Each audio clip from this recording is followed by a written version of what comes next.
मैं सिर्फ शास्त्रीय संगीत, क्लासिकल म्यूजिक, राग रागिनी यही सब बजाता था। आर.डी. बर्मन मुझे फिल्म लाइन में लाए, पंचम था हमारे। तो वो समय से पहले सोचते थे। तो जब मैं स्टूडियो पहुंचा तो उन्होंने बोला कि लता जी आई हैं, अमित आया है, किशोर दा के बेटे, जो गाया उन्होंने इतने सुपरहिट का गाने, किशोर कुमार, किशोर दा के साथ, ये सब आज भी लोग याद करते। खाली हाथ शाम आई है, खाली हाथ जाएगी, आशा जी को नेशनल अवार्ड मिला, मेरी फ्लूट बजती रही। आखिरी फिल्म जब आई, उसका सक्सेस देखने के लिए पंचम दा जिंदा नहीं रहे, मगर वो गाना अमर हो गया। कुछ ना कहो, कि ये गाना जितना हिट होगा, रोनू प्यार से बोलते थे तुम्हारा पीस भी इतना हिट हो जाए। फ्लूट से आपका रिश्ता किस उम्र में जुड़ा? 6 साल की उम्र में मैंने बनारस में मेरा जन्म हुआ। तो खेलते खेलते मैंने 6 से 7 बांसुरियां मेरे हाथ से टूट गई। फिर बंबई कर्मभूमि बनी 1973 से। तो ये जो आप देखते हैं छोटी अंगुली, इसका इस्तेमाल जो मैं करता हूँ, ये बहुत सारे बांसुरी वाले नहीं करते हैं। तो मुंबई आने के बाद पंचम दा से कैसे मुलाकात? वो ऐसे हुई कि मैं किशोर दा का एक गाना बजा रहा था, तो वहाँ पे टैगोर दादा तारशानाई बजा रहे थे। बूढ़े थे उस वक्त, 20-70 साल के थे। अरे पंचम को बहुत जरूरत है बांसुरी का, तू इतना पतला है, इतना अच्छा कैसे बजाता है। ही हैड द आइडिया कि बांसुरी वाले तगड़े ऐसे। शास्त्रीय संगीत वाले सोचते हैं कि बॉलीवुड में जाके हम बिगड़ जाएंगे। No, I would say no. वो म्यूजिक बैठ के बनाते नहीं थे। एक बार मैं सिटिंग रूम में बैठा था, बाथरूम में नहा रहे थे, तो नहाते नहाते चला, अरे मनोरी मेलोडी बन गया। तो तौलिया पहन के ही आ गए बाहर। तो भाई जी को, अरे गुलजार देख एक गाना बन गया। अब तू बोलेगा कि न्यूज़पेपर का पढ़ के भी उस पर भी गाना बना दे, मेरा कुछ सामान तेरे पास पड़ा हुआ, तुम्हारे पास पड़ा हुआ, लौटा दो, और इस पे गाना बन सकता है, कोई मीटर ही नहीं है। मगर गुलजार साहब को भी मालूम था ये पंचम है। सबसे पहले मुझे बॉलीवुड में जो मुलाकात हुई वो किशोर दा से हुई। वो कैसे हुई? एक महफिल थी जिसमें जगजीत सिंह, गजल सम्राट, ये सब लोग गा रहे थे, बजा रहे थे, ये कर रहे थे। मुंबई के नटराज होटल, किशोर कुमार वहां हाजिर हो गए। अरे जगजीत, उनका जो स्टाइल था, मेरे साथ ये बांसुरी बहुत अच्छा बजा रहा है। अरे ये तो इसको हाफ पैंट पहन के घूमना चाहिए। अभी किशोर कुमार को बोलेंगे कि आप बेस्ट हैं, तो किशोर दा बोलेंगे अरे पागल है क्या, मैं शोर कुमार हूँ। तो उसको मजाक में उड़ा देते थे। किशोर दा को मैंने बोला, बोले अरे बजाएगा नहीं, मेरे जैसा कंजूस फ्री में गा रहा है, तो तू नहीं बजाएगा तो पूजा कैसे होगा। तो उन्होंने सारा डोनेट कर दिया। Shanmukhananda was jam packed, and in that time 35 to 40 lakh was a big money. आज का कम से कम 5-6 करोड़ होगा। उन्होंने पूरा डोनेट कर दिया। तो सबसे पहले बहुत स्वागत आपका रोनू दा, जैसा आपको बहुत प्यार बहुत से शुक्रिया। सब लोग बोलते हैं, रोनू मजूमदार जी, तो ये सबसे पहले तो इसी पीस की कहानी से शुरू करते हैं, फिर आपकी कहानी पे आते मैं हैं। सिर्फ शास्त्रीय संगीत, क्लासिकल म्यूजिक, राग रागिनी यही सब बजाता था। आर.डी. बर्मन मुझे फिल्म लाइन में लाए, पंचम था हमारे। सो वो समय से पहले सोचते थे। तो जब मैं स्टूडियो पहुंचा तो उन्होंने बोला कि लता जी आई हैं, अमित आया है, किशोर दा के बेटे, जो गाया उन्होंने, इसके सोलो से तुम्हारा शुरुआत करते हैं। और वो जर्नी उस दिन ऐसी बज गई, या मेरे गुरु कृपा, किसी और ने बजाया। फिर पंचम दा ने मेरा हाथ कभी छोड़ा नहीं। और इतने सुपरहिट का गाने, किशोर कुमार, किशोर दा के साथ, ये सब आज भी लोग याद करते। खाली हाथ शाम आई है, खाली हाथ जाएगी, आशा जी को नेशनल अवार्ड मिला, मेरी फ्लूट बजती रही। शास्त्रीय संगीत के साथ साथ मैंने बॉलीवुड को भी एक बैलेंस बनाए रखा। आखिरी फिल्म जब आई, उसका सक्सेस देखने के लिए पंचम दा जिंदा नहीं रहे, मगर वो गाना अमर हो गया। कुछ ना कहो। तो उसकी जो पीस थी, पंचम दा के शब्द थे कि ये गाना जितना हिट होगा, रोनू प्यार से बोलते थे तुम्हारा पीस भी इतना हिट हो जाएगा। यही पीस जो आपने अभी बजाया, ये तो लव स्टोरी की थी। लव स्टोरी से मेरा सफर चला 1942 लव स्टोरी तक। लव लव दोनों में रहा। तो 1942 वाला अगर आप इजाजत दे तो मैं सुना दूं। मैं बिल्कुल। 1942 का जो गाना कुछ ना कहो शुरू हुआ था, वो मेरी फ्लूट से शुरू होता है। आज जन जन उसको भूलते नहीं है।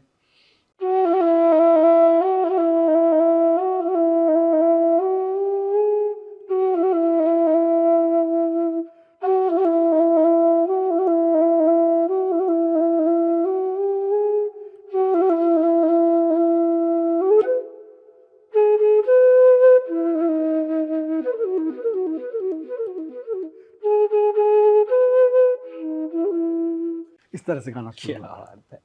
तो फ्लूट से आपका रिश्ता किस उम्र में जुड़ा?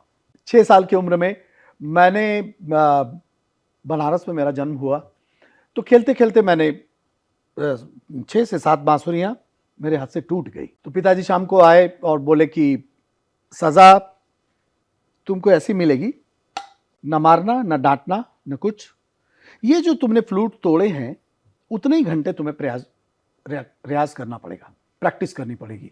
वो जो पिताजी की आज्ञा थी, उसने मुझे रोनू मजूमदार से फ्लूट विजार्ड पंडित रोनू मजूमदार बनाया। तो बंगाल में रहना हुआ कभी, या थ्रू आउट बनारस में ही जन्म हुआ, बनारस में ही रहे? बंगाली तो मैं हूँ, मगर बंगाल में रहना नहीं हुआ, अनफॉर्चुनेटली या फॉर्चुनेटली। क्योंकि फॉर्चुनेटली इसलिए कि बनारस में उस वक्त बिस्मिल्लाह खान साहब, गिरिजा देवी, ठुमरी क्वीन, पंडित किशन महाराज, ये सब अपने जवानी में थे। उनको रियाज करते हुए देख के जो चीज़ें मेरे पास आई, वो शायद मुझे कहीं नहीं मिलता। और पार्टीशन जब हिंदुस्तान पाकिस्तान का हुआ, तो सारे बंगालीज भाग के ईस्ट बंगाल से वेस्ट बंगाल आ रहे थे। मेरे पिताजी को कुछ बनारस का लॉ लगा हुआ था, तो वो अपना साहब जो है वो बनारस चले गए और हम लोग को बनारस की ये विरासत मिली। फिर बम्बई कर्म भूमि बनी 1973 से। तो जब 6 साल की उम्र में पिताजी ने कहा कि रियाज कीजिए आप, उसके बाद बम्बई आने से पहले किस तरह से ट्रेनिंग हुई, क्या कुछ रहा वो सफर? बांसुरी के जो जन्मदाता है पंडित पन्नालाल घोष, उनके पिताजी शिष्य थे। तो ये जो आप देखते हैं छोटी अंगुली, इसका इस्तेमाल जो मैं करता हूं, ये बहुत सारे बांसुरी वाले नहीं करते हैं। तो ये पन्ना बाबू टेक्निक आप कह सकते हैं। तो इसकी शुरुआत पिताजी ने बनारस में करवा दी। हालांकि वो तो थे बहुत बड़े पेंटर और डॉक्टर, मगर बांसुरी भी अच्छी जानते थे। तो बंबई में आके मुझे गुरु की प्राप्ति हुई, पंडित विजय राघव राव। उसके बाद अथ स्वागतम, शुभ स्वागतम जो इंदिरा गांधी जी के टाइम पे हुआ, तो उसमें मैंने बांसुरी बजाई। तो भारत रत्न पंडित रविशंकर जी मेरे गुरु बन गए। हालांकि जब वो गए तो ऐसा कहते हैं कि वो डेट अब 1000 साल बाद आएगी। तो वो भारत रत्न तो थे ही, मगर विश्व रत्न कहलाते थे वो। तो विश्व रत्न से मैंने सीखा। और बॉलीवुड और बॉम्बे जाने के बाद एक चीज़ कमाल की हुई। बॉम्बे एक ऐसा मार्केट है म्यूज़िक का, जहाँ पे आपको हर जॉनर के बादशाह मिल जाएंगे, चाहे वो राहुल देव बर्मन हो, चाहे लक्ष्मीकांत प्यारेलाल हो, चाहे शास्त्रीय संगीत के पंडित रविशंकर जी हो। वो तो दिल्ली में थे हालांकि चाणक्यपुरी में, मगर बम्बई आना जाना उनका था। तो अथ स्वागतम भी मेरे बांसुरी के लिए जाना जाता है, जो एशियाड 82 का। तो मुंबई आने का फैसला किस वजह से लिया? क्योंकि बांसुरी तो चल रही थी, बॉलीवुड है मुंबई में। तो that's a good question. Actually पिताजी होम्योपैथिक के इतने बड़े बादशाह थे, तो होम्योपैथिक का इतना डिमांड बनारस में नहीं था। अच्छा। और जो होम्योपैथिक के सबसे बड़े डॉक्टर थे, डॉक्टर मुखर्जी, वो अब नहीं रहे दुनिया में। तो उन्होंने पिताजी से कहा कि मजूमदार जी आप बॉम्बे आ जाइए। तब कभी मेरा लाइफ बनेगा या बिगड़ेगा ऐसी कोई बात पिताजी के मन में नहीं थी, मगर बोलते हैं ना कि सोने पे सुहागा। पिताजी शिफ्ट हुए, पिताजी शिफ्ट उनकी वजह से आप शिफ्ट? उनकी वजह से मैं शिफ्ट। तो ऐसा नहीं था कि आपको था कि बम्बई जाके मुझे करियर बनाना है, वैसी कोई कहानी नहीं? ऐसी कोई कहानी नहीं, करियर बनता चला गया। और एक चीज थी कि मैंने कभी फुल टाइम में म्यूजिक पे ही अपना रोजी रोटी कमाऊंगा, ये भी कभी नहीं सोचा मैंने। ये तो ऐसा हो गया कि सफर जब चलता गया तो मुझे लगा कि ये बांस की बांसुरी छोड़ के मेरे जिंदगी में और कुछ है ही नहीं। मैं या तो फिल्म में बजाऊंगा, या क्लासिकल म्यूजिक 2-2 घंटे बजाऊंगा, या मैं वहाँ जाके रेमो फर्नांडिस के साथ बजाऊंगा। रेमो और रोनू करके एक प्रोजेक्ट हुआ था। और या मैं अनूप जलोटा जी के साथ भजन बांसुरी करूंगा। तो ये बांसुरी ने मुझे इंटरनेशनल बनाया। तो मुंबई आने के बाद पंचम दा से कैसे मुलाकात? वो ऐसे हुई कि मैं किशोर दा का एक गाना बजा रहा था, तो वहाँ पे टैगोर दादा तारशाना ही बजा रहे थे। बूढ़े थे उस वक्त, 20-70 साल के थे। अरे मैं थोड़ा सा उनको इमिटेशन भी करता हूं। मजा आया। अरे पंचम को बहुत जरूरत है बांसुरी का, तू इतना पतला है, इतना अच्छा कैसे बजाता है। ही हैड द आइडिया कि बांसुरी वाले तगड़े ऐसे होने चाहिए, जिनकी छाती इतनी बड़ी होनी चाहिए। खैर साहब वो ले गए, और मैंने उतना बड़ा सेटअप नहीं देखा था। किशोरदा के साथ तो बजा रहा था रेडियो जेम्स में, वर्ली मुंबई, मगर मैंने इतना बड़ा कि 60-70 वायलिन, 5-6 चेलो, व्योला और डबल बेस, अपराइट बेस, और केसी लॉर्ड उस वक्त जिंदा थे, वो एक्कोर्डियन लेके बैठे। तो मेरे लिए एक cinematic effect, film centre, R D Burman, Lata Mangeshkar ji, Amit Kumar, what is this, कहाँ मैं आ गया हूँ। तो बॉलीवुड तब नहीं कहते थे, तब हम लोग हिंदी फिल्म इंडस्ट्री कहते थे। तो मुझे बॉलीवुड ने बहुत कुछ दिया। शास्त्रीय संगीत वाले सोचते हैं कि बॉलीवुड में जाके हम बिगड़ जाएंगे। No, I would say no. Ustad Rais Khan Sahab ने ऐसी सितार बजाई मदन मोहन जी के साथ। पंडित शांता प्रसाद जी ने शोले में जो आप देखते हैं कि चल धन्नो आज तेरे इज्जत का सवाल है, तो धन्नो उस घोड़े का नाम था, बसंती हेमा जी का नाम था। तो धातृ तक धातृ तक धीरे तक धीरे तक ये जादू शांता प्रसाद जी अपने गुदई महाराज के हाथ में था। उनको बनारस से आर डी बर्मन ने बुलाया बॉम्बे कि ये शोले में आप बजाइए। तो क्लासिकल म्यूजिशियंस का कोई खराब नहीं होता, बॉलीवुड जाने से अच्छा होता है। अच्छा, पंचम दा का जो म्यूजिक है जी, तो एक ऐसा म्यूजिक है जो मतलब फॉरएवर फॉरएवर, मतलब आप अभी Beyond अभी time. कोई गाना बज जाए हमारे जुबान पे अपने आप वो वर्ड्स आ जाएं, जी, मतलब आपको। और दुनिया भर के रिमिक्स अभी होते हैं सब बड़ी बड़ी फिल्मों में। अभी आप मतलब उनके गाने जो हैं वो अब तक फिल्मों के थीम सॉन्ग बनते हैं। जी, तो आपने उनको बड़े करीब से देखा, जी। जाहिर है उनके साथ काम किया, तो क्या प्रोसेस क्या रहता था उनका म्यूजिक बनाने का, और क्या किस किस तरह के इंसान थे? वो म्यूजिक बैठ के बनाते नहीं थे। एक बार मैं सिटिंग रूम में बैठा था, बाथरूम में नहा रहे थे, तो नहाते नहाते चला, अरे मनोरी मेलोडी बन गया।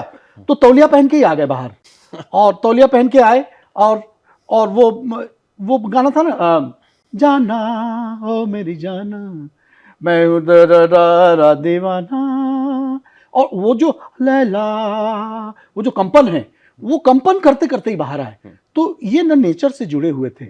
और उनमें एक खास बात थी कि पास आओ ना सागर का गाना, मेरा कुछ काम नहीं था। मुझे इतना प्यार करते थे कि अगर मैं ना भी बजाऊं तो मुझे पेमेंट मिलता था। अच्छा। कि मेरा मुंह देखते थे, रोनू मजूमदार होना चाहिए सामने। अच्छा, तो मुझे बोले बैठा बैठे पैसे ले रहा है, कुछ बजा। मैंने बोला दादा आपने कोई जगह ही नहीं दी है, तो मैं क्या करूं, जगह ढूंढ लेना पड़ता है। तो छोड़ दा दा दा रा रा रा रा।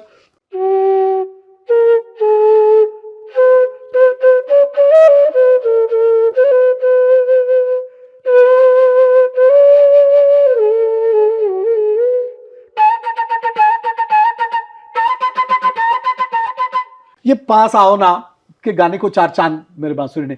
तो वो हर एक चुनचुना बजाने वाला, मराकस बजाने वाला, खब्बास बजाने वाला, सबको इंपॉर्टेंट, किसी को छोटा नहीं समझते थे। तो उससे उनके म्यूजिक में फ्रेशनेस, क्योंकि contribution of everyone makes it so delightful. ऐसा नहीं सोचते थे कि एक साइड दम बजाने वाला मुझे क्या कंट्रीब्यूशन करेगा। तो ये बात उनकी कमाल थी, और नेचर से लेके आते थे। जैसे आप जानते हैं सत्ते पे सत्ता में वो जो अमिताभ जो विलेन है, अमिताभ जी, अमित जी जो हैं, तो बच्चन साहब उसमें थोड़ा सा उनके आंख पे भी कुछ अलग किया था। तो पानी गले में डाल के गार्गलिंग करके उसका साउंड लेके विलेन का साउंड निकाला। तो मैंने कितने बार हम लोग फ्लटरिंग करते हैं, स्टैकेटो बजाते हैं, तो मैं फ्लटरिंग आपको सुना रहा हूँ, एग्जैक्टली फ्लटर। मैंने कितने फिल्म में फ्लटर बजाया।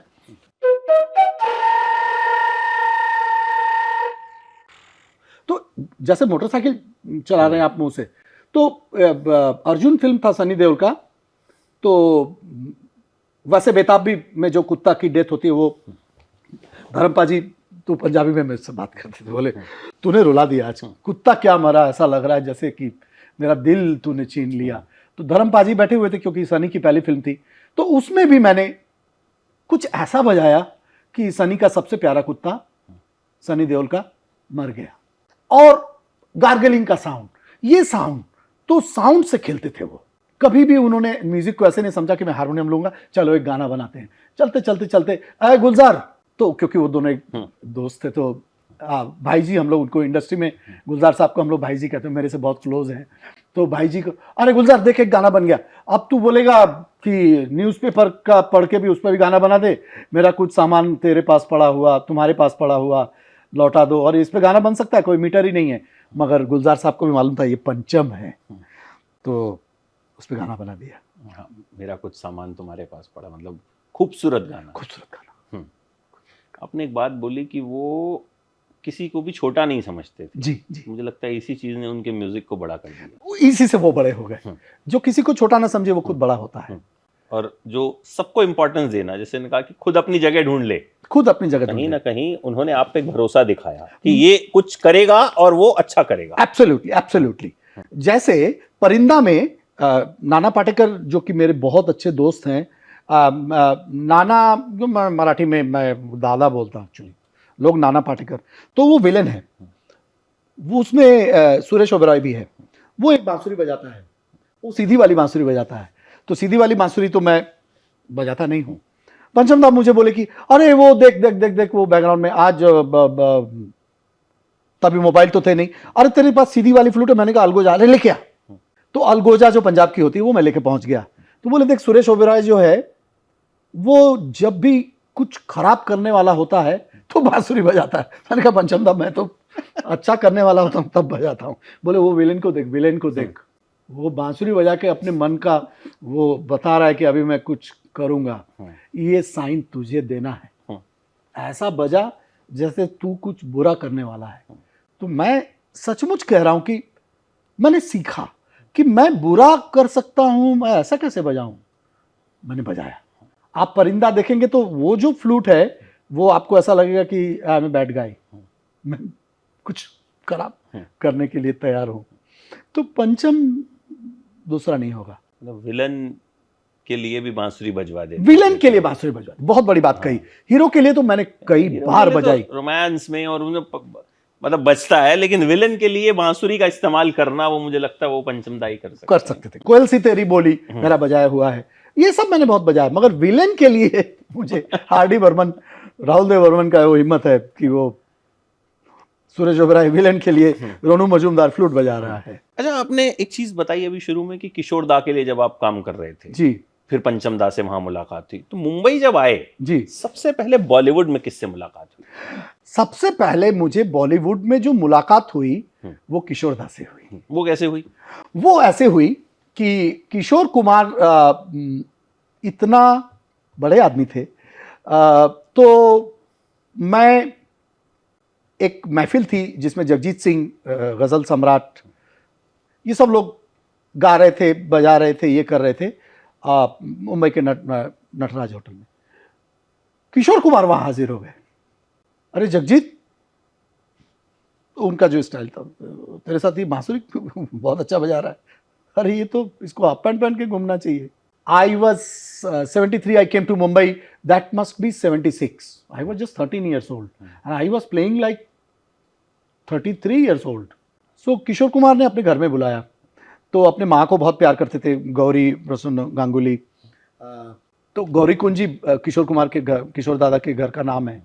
तो वहाँ बैठ के बहुत देरी मेरी बांसुरी सुनी। तो बोले कि तो पढ़ाई कर रहा है? मैंने कहा कर रहा हूँ। 4-5 साल ठहर जा, पंचम के पास तुझे मैं बुलाऊंगा। और जब मैंने पंचम दा के पास पहला गाना उनके लिए नहीं बजाया क्योंकि याद आ रही है अमित कुमार ने गाया, मगर जब उनके लिए मैंने बजाया, किसी से वो बात नहीं करते थे। गाने के बाद कितना जल्दी वो निकल जाते थे। उनको इतना कॉन्फिडेंस था कि मैं कभी बेसुरा गा ही नहीं सकता, तो सुन के चेक क्या करना है, वो निकल, मगर मेरे से आके मेरे को थोड़ा गाल में प्यार करके वो जाते थे। उनकी आपको सबसे बड़ी खूबी क्या लगी उनसे मिलके? वो ऑलराउंडर थे, प्रोड्यूसर, एक्टर, मतलब उन जितने भी, मुझे लगता है जितनी भी डेजिग्नेशंस या जितने भी रोल्स हम देखते हैं आज क्रेडिट रोल में चल रहे होते हैं, मुझे लगता है उन सब के आगे किशोर कुमार लिखा जा सकता है। सबके आगे किशोर कुमार लिखा जा सकता है, एक ही आदमी है। किशोर कुमार की सबसे बड़ी खूबी थी that he did not know that he is genius. मालूम ही नहीं। वाह दादा क्या गाया, हजार राहें, इसमें मैं बजा रहा था बॉम्बे लैब में, स्टूडियो में, खयाम साहब का म्यूजिक। अरे झूठ बोल रही है, मैं क्या गाता हूं? तो he would never take the praise. अगर आप बोलेंगे Ronu da you are the best, best कोई नहीं, सब कोशिश करते हैं। अभी किशोर कुमार को बोलेंगे कि आप बेस्ट हैं तो किशोर दा बोलेंगे अरे पागल है क्या, मैं शोर कुमार हूं, तो उसको मजाक में उड़ा देते थे। और गाना गाने से पहले वो किसी से कनेक्ट हो जाते थे, ये मैंने छुप के देखा, क्योंकि वो चाहते नहीं थे कि जब गाए तो कोई देखे। ये एक कमाल की बात थी। अगर कोई डबिंग के वक्त या गाते वक्त कोई सामने तो अरे पंचम तो बोल जरा उधर जा। अच्छा। तो ये एक वो लता जी में भी थी। तो इंडस्ट्री में ये तो सबको मालूम है। मैं तो किशोरदा का वो उस दिन गा रहे थे सागर किनारे, उसमें मेरा बड़ा सोलो भी है। तो वो गाने से पहले किसी शक्ति से कनेक्ट हो जाते थे और इस वजह से उनके सामने कोई ठहर नहीं पाता था। कोई ऐसी ताकत आती थी और माँ, जो मुझे अमित भाई ने बताया, अमित कुमार ने, माँ को ऐसा पूजा करते थे जैसे कि माँ जिंदा है। माँ तो कब गुजर गई, मगर माँ मैं रिकॉर्डिंग में जा रहा हूँ, आशीर्वाद दे, आशीर्वाद दे। तो he never believe that his mother is no more, so that माँ का आशीर्वाद, माँ माँ माँ माँ माँ करते हुए अभी गौरी कुंज माँ के नाम से। तो और वैसे अंदर से थोड़े संत भी थे जो लोगों को किशोर कुमार का ये कैरेक्टर मालूम नहीं है। मैंने बोला था कि बंगाल क्लब के लिए मैं नहीं बजाऊंगा, मैं ऑर्केस्ट्रा में नहीं बजाता हूँ। एक बचपना था मेरे अंदर। आज अगर मैं किशोर कुमार मुझसे पूछे तो ये बोलने की हिम्मत मुझे नहीं होगी, मगर बच्चे लोग को डर नहीं होता है। किशोरदा को मैंने बोला, बोले अरे बजाएगा नहीं, मेरे जैसा कंजूस फ्री में गा रहा है तो तू नहीं बजाएगा तो पूजा कैसे होगा। तो उन्होंने सारा डोनेट कर दिया। Shanmukhananda was jam packed and in that time 35 to 40 lakh was a big money. आज का कम से कम 5-6 करोड़ होगा। उन्होंने पूरा डोनेट कर दिया। क्या बात है। संत थे। लता जी के बारे में भी आप कुछ बता रहे थे कि वो भी इसी तरह से गाती थी, उनके साथ क्या एक्सपीरियंस? लता जी के साथ मैंने ऐसा समा मैं जो सोलो बजाया तो मेरे स्टूडियो में ट्रायो में जब आई तो पद्मिनी कोल्हापुरी भी आई थी, अनिल मोहिले अब गुजर गए, तो थोड़ी दुखी थी। बोली ऐसे गाने नहीं बनते ना आजकल। उनकी हिंदी भी थोड़ी कभी कभी एकदम घर जैसा, जैसे कि तू प्रभु कुंज आता नहीं, ऐसे करके बहुत अपनापन। तो मैं बोला अरे आशा जी बुलाती थी तो मैं खाना मछली खाने के लिए आता था, आजा। अरे वो गाना में कितना सुंदर तूने फ्लूट बजाया। तो वो लता जी की एक खास बात थी, थोड़ी डरावनी भी है क्योंकि म्यूजिशियन कभी कभी बेसुरे हो जाते हैं, जान के तो नहीं कोई बेसुरा होता। तो लता जी अगर कोई गा रही है लाइव तो अगर कोई म्यूजिशियन का थोड़ा सुर इधर उधर हो जाता तो बहुत उनको तकलीफ होती थी। तो लता जी की एंट्री और म्यूजिशियंस लोग का प्रेइंग शुरू कि हे भगवान सब ठीक से हो जाए। तो हम लोग को वो डर जो होता था, हालांकि मैं नहीं डरता था। इसलिए नहीं कि मुझे अपने सुरीले होने का अभिमान है, इसके लिए नहीं। मैं सोचता था कि लता जी के जो सुर है वो मेरे पास भी है। ऐसा समा आना होता। अब इसके शुरू में आप देखेंगे लता जी शुरू कर रही, उसके पहले मेरा बांसुरी है। मैं वो छोटा सा सोलो सुना रहा हूं, देखिए।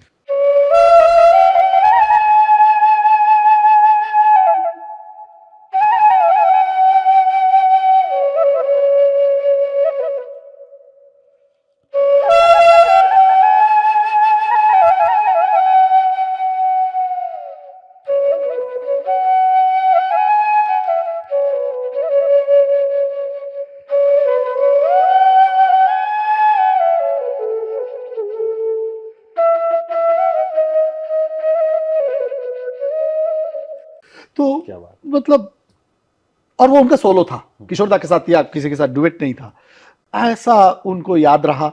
और मैंने तो नेहरू जी को देखा नहीं, कहते हैं कि उनकी याददाश्त भी ऐसी थी, पहचान बहुत साल बाद। तो इतने साल हो गए थे, मेरे स्टूडियो में आई, बोली क्या ऐसा समा में बांसुरी बजाए। मैंने पाँव छुआ, आशीर्वाद। नहीं, अभी ऐसे गाने नहीं बनते। तो प्रेजेंट टाइम में जो इतना जिगजैग और इतना इलेक्ट्रॉनिक से थोड़ी दुखी थी। She was missing the melody basically. आपका क्या टेक है जो आजकल ऑटो ट्यून हो गया है, बहुत कुछ हो गया है? ऑटो ट्यून से मैं दुखी हूँ। ऑटो ट्यून, कितनी अच्छी बात आपने कही है, you have very good knowledge of music. Auto tune से सिंगर लोगों ने प्रैक्टिस करना कम कर दिया है। उनको लगता कुछ भी गाएंगे ठीक तो हो जाए। हाँ, मैं तो गा दूंगा, मुझे शौक है। अरे नहीं, शौक तो है, आपको ये सीखने की चीज है। If you are studying 14 years to become MBBS doctor और सर्जन, हम तो 22 साल सीखे हैं तो भी अभी बोल रहे हैं कि सीख रहे हैं। तो सीखते नहीं है, ये नहीं होना चाहिए। अगर मैं एक तान बोल दूं एक शौकिया गायक को तो गा नहीं पाएगा वो। कौन कहता है बांसुरी आसान है? इतने बांसुरी वाले बढ़ गए। मैं कहता हूं कि हर साज डिफिकल्ट है। आज एक मिथ है कि बांसुरी is the easiest instrument. No, it is not, because मध्यम से सा मीड जाने के लिए कितना ग्लाइड, कितना हम 8-8 घंटे मेहनत करते हैं। एक मीड खाली दिखा रहा हूं आपको, ये देखिए मेरी 1 2 3 4 उंगलियां एक साथ जाएंगी। इतना भी अगर ये हो गया तो वो मीड नहीं आएगी। देखिए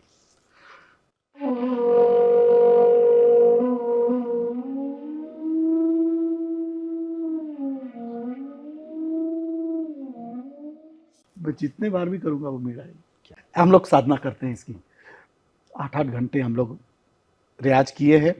और आज भी हम मैस्ट्रो नहीं हैं। आज भी हम, कल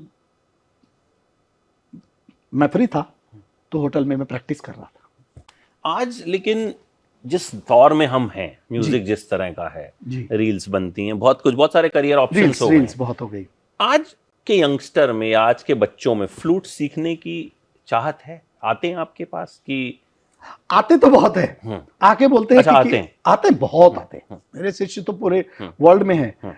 मुझे दुख है कि जो मेरे अमेरिका के शिष्य हैं वो कभी बोलते नहीं कि कितने दिन में मैं फ्लूटिस्ट बन जाऊंगा, आप गारंटी दीजिए। अरे मैं क्या गारंटी दूं? हार्ट ऑपरेशन करने वाला ही गारंटी देता नहीं है कि मैं सक्सेसफुल मेरा ऑपरेशन होगा। मैं कैसे गारंटी दूं? और जो मेरे इंडिया के शिष्य हैं जो नए, वो बोलते हैं कि मैं आपके सर जैसा कितने दिन में बजाऊंगा। मैंने बोला प्रैक्टिस करो, तो वो बोलते हैं कि पहले बताइए। तो इसका मुझे बहुत दुख है। मैं पहले कैसे बताऊं कि आप कितने दिन में रोनू मजूमदार बन जाएंगे? अरे ये क्या बात है?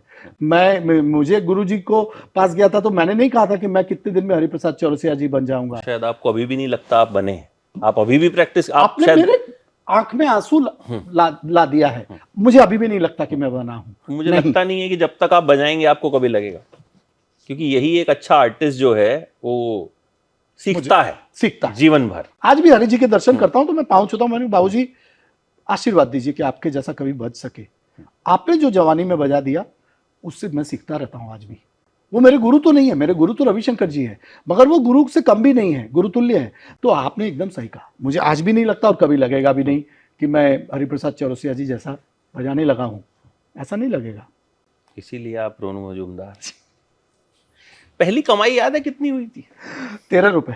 किसने दिए थे? न्यू एरा कॉलेज में मेरी पहली सोलो हुई थी, तो उल्लासनगर में। तो सब लोग बहुत बड़े बड़े आर्टिस्ट थे, मैं इच्छा जिसकी मुझे भी नहीं।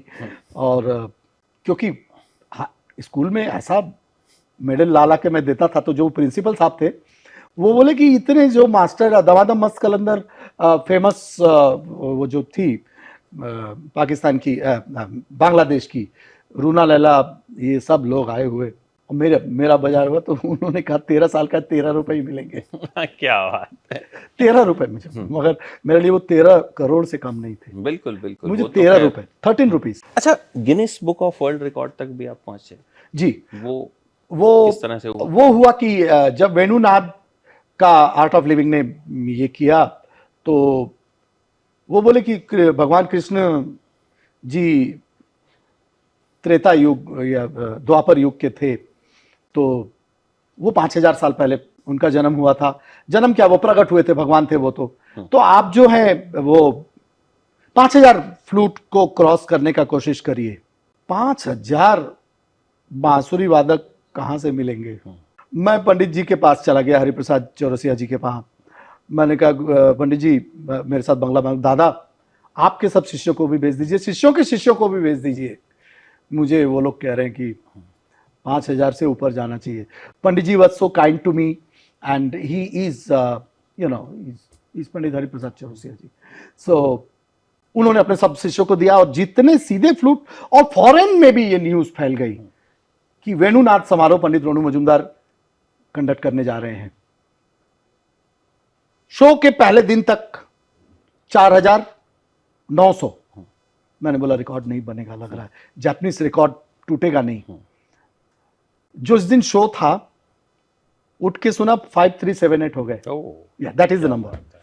5378 flute player played together on a stage ही ऐसा लगता था कोई मैदान जैसा स्टेज, और वॉरेन डिसूजा का साउंड और जो ए आर रहमान का साउंड करता है उसको बुलाया था मैंने, और फिर वर्ल्ड रिकॉर्ड बना। हॉलीवुड तक कैसे पहुंचे? हॉलीवुड में मैं ऐसे पहुंचा, जब ग्रैमी मुझे नॉमिनेशन हुआ तो थोड़ा वेस्टर्न वर्ल्ड में जितने म्यूजिशियन थे उनका नाम हुआ।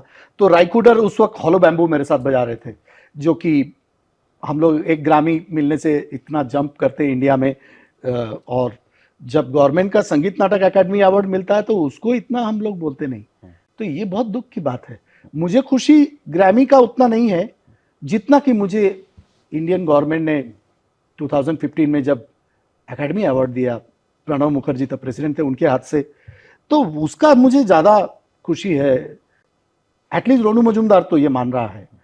तो हॉलीवुड का फिल्म बन रहा था बिल क्लिंटन के ऊपर, प्राइमरी कलर्स, तो उसमें फिर टाइटल म्यूजिक उन्होंने कहा कि आप कंपोज करिए, तो मैंने और राइकुडर ने फिर प्राइमरी कलर्स में फिर मुझे वो तो टाइटल आपने में क्रेडिट। आर्ट के साथ साथ बॉलीवुड, हॉलीवुड, सब चीजों का एक बैलेंस एक बिठाया और बैलेंस, ये कहीं ना कहीं दिखाया भी कि बैलेंस बनाया जा सकता है। बैलेंस ऐसा बनाया नहीं है बॉलीवुड बिगाड़ देता है या हॉलीवुड बिगाड़ देता है आपको। कहीं ना कहीं अगर आप अपनी आर्ट को संभाल के रखते हैं, उस पर काम करते रहते हैं, तो वो भी रहती है। और साथ ही एक कहीं ना कहीं, क्योंकि कहीं ना कहीं बॉलीवुड और हॉलीवुड के साथ एक पॉपुलैरिटी आती है, एक पॉपुलैरिटी आती है, आप मासेस तक पहुंचते हैं। जी हाँ, क्योंकि एकदम। ऐसे फ्लूट सुनने के शौकीन लोग ही आप तक आएंगे, वही आएंगे जो उस आर्ट को समझते हैं, उसकी कदर करते हैं। एकदम। लेकिन जब अब आज जितने गाने आपने बॉलीवुड के बजाए, तो मुझे लगता है वो सुन के जो यंगस्टर्स हैं या बड़े सारे ऐसे लोगों को पता चलेगा, अच्छा ये आपने बजाया था, ऐसे मुझे नहीं पता था आपने बजाया था। जी जी। तो वो ये तो पंडित भीमसेन जोशी, भारत रत्न, उन्होंने भी कहा था कि मैंने पूरा जिंदगी गाया, उतना लोग पहचाने नहीं, मगर मिले सुर मेरा तुम्हारा मैंने गाया, तो अभी तो रास्ते में भी लोग मुझे पहचानते हैं। तो पॉपुलर म्यूजिक, जो पॉपुलर मासेस का म्यूजिक है, मुझे लगता है क्लासिकल म्यूजिक को मासिकल म्यूजिक से दूर नहीं रहना चाहिए। बिल्कुल। और मुझे लगता है कि अगर आप इतनी साधना कर रहे हैं, आपने बताया आप 8-8 घंटे रियाज करते 8-8 हैं, घंटे। तो ये आम आदमी को तो ये नहीं पता ना, आम आदमी तो नहीं जानता। मेरे ख्याल से जब आप मासी म्यूजिक के साथ जुड़ते हैं, जी। जितना आपका मन करा उतना जुड़िए। मैं नहीं कह रहा हूं कि अपना आर्ट छोड़ के उसके पीछे लग जाइए, लेकिन मुझे लगता है वो आपको कहीं ना कहीं एक जो अब नसीर साहब हो गए, ओमपुरी हो गए, ये लोग आर्ट सिनेमा करते थे जी। लेकिन जब इन्होंने मेन स्ट्रीम सिनेमा किया तब भी एक्टिंग कमाल की और उसकी तारीफ खूब होती है। दोनों तरह के सिनेमा किए एकदम। आर डी बर्मन के जाने के बाद जो मेरे मन में दुख आया था, और मैं 4 साल इंडस्ट्री में बजा नहीं रहा था, तो मुझे दोबारा एंट्री कौन करवाया? गुलजार साहब ने। उन्होंने कहा कि मैं माचिस बना रहा हूं और तुम्हारी फ्लूट की जरूरत है, और मैं तुम्हारा नाम भी दूंगा स्क्रीन पे, और सीडी, उस वक्त सीडीज भी होते थे। उसमें कहाँ था? चंद्रचूड़ के, वैसे तो पानी पानी रे में तो है ही, सब गाने में पूरा फ्लूट उस फिल्म में मुझे विशाल भारद्वाज जी ने पूरे फिल्म के लिए मुझे बुक करके रखा था। मेरा जो यादगार जो जगह है वो टब्बू, जब साइनाइड की गोली चंद्रचूड़ के वो आतंकवादी बनता है उसमें, उसके मुंह में दे रही है, तब राग मारवा मैंने बजाया और सीना चीर के रख देने की कोशिश की मैंने, और वो हुआ। नहीं, बहुत खूबसूरत फिल्म थी। चप्पा चप्पा चरखा चले आज भी जो है बजता है, तो मतलब एक अलग ही वाइब आती है उससे। ये कल्ट फिल्म है, कभी पुरानी नहीं होगी। बिल्कुल बिल्कुल, कभी नहीं पुरानी होगी। अब एक आखिरी सवाल आपसे, सबसे टफ सवाल, एज बंगाली, मछली ज्यादा पसंद है या रसगुल्ला? रसगुल्ला। ये सीधा जवाब है मेरा। नहीं, आप ऐसे ही रसगुल्ला की तरह मिठास घोलते रहिए और अपनी बांसुरी से जो है दिलों तक पहुंचते रहिए। क्योंकि कई बार बड़े बड़े म्यूजिक, बड़े बड़े जो धमक होती है, कहते हैं ना, और आजकल तो मतलब पता नहीं क्या क्या हो गया है, गाड़ी बगल में से निकलती है तो धरती हिल जाती है, इस तरह का म्यूजिक बजता है। लेकिन आई थिंक जो म्यूजिक आप क्रिएट करते हैं वो दिलों तक पहुंचता है, और वो सबसे जरूरी है। वो सबसे जरूरी है, बस वही है। ये दिल का सौदा है, और आज आपने मुझे यहाँ आने का मौका दिया। और आप आए, हमारे लिए ये मतलब खुशनसीबी है कि आपसे बात करने का मौका मिला, आपको सुनने का मौका मिला। So thank you so much Ronuda, और फिर मुलाकात करेंगे। और जाते जाते अगर कुछ हो जाए तो मतलब उससे अच्छा हो नहीं सकता कुछ। मैंने वो पीस तो सुनाया, मगर वो गाना भी सुना देता। जी।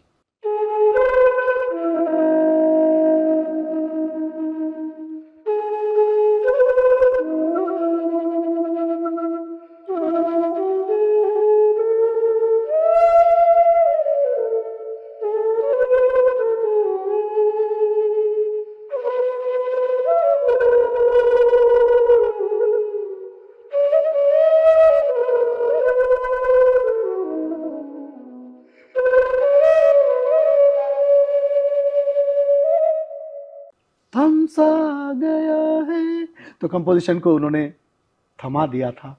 आज ही किसी के साथ इंटरव्यू भी यहीं थमता है, लेकिन बातचीत का, म्यूजिक का, किस्सों का सिलसिला फिर किसी दिन बैठेंगे और आगे बढ़ाएंगे। फिर और बातें होंगी बिल्कुल, और गानों की, सुरों की, तालों की चर्चा होगी। बिल्कुल आपके मुंबई के स्टूडियो में करेंगे। Thank you so much. Thank you so much.